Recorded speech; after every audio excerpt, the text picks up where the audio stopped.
Bilerak eta egiten 7-8 hilabete guaz udaletxeakin eta enpresakin beranduo.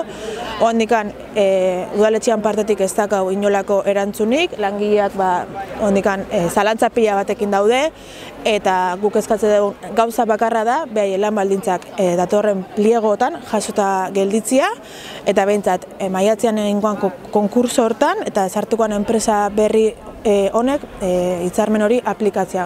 Horretarako negoziazio prozesu bat martxan jarri behar da, eta negoziazio prozesu hori ez da hasi udaletxeak ez dulako nahi lan baldintza horiek duintzia eta behaien soldatak mejoratzea edo kondizioak mejoratzea.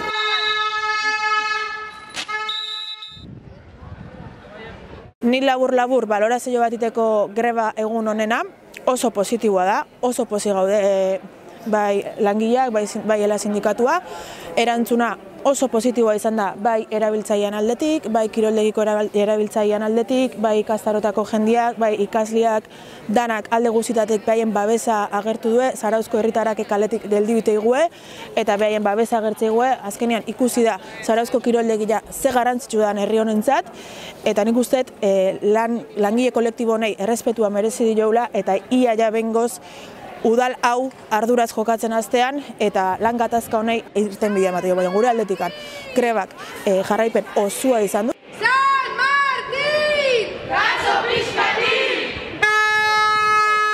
Langile guztiak indute greba eta kiroldegia iztia bakarrik ikusi da ze garrantzitsu dan guretzat eta zenbat apreziatzen azkenean instalazio hau, ezta?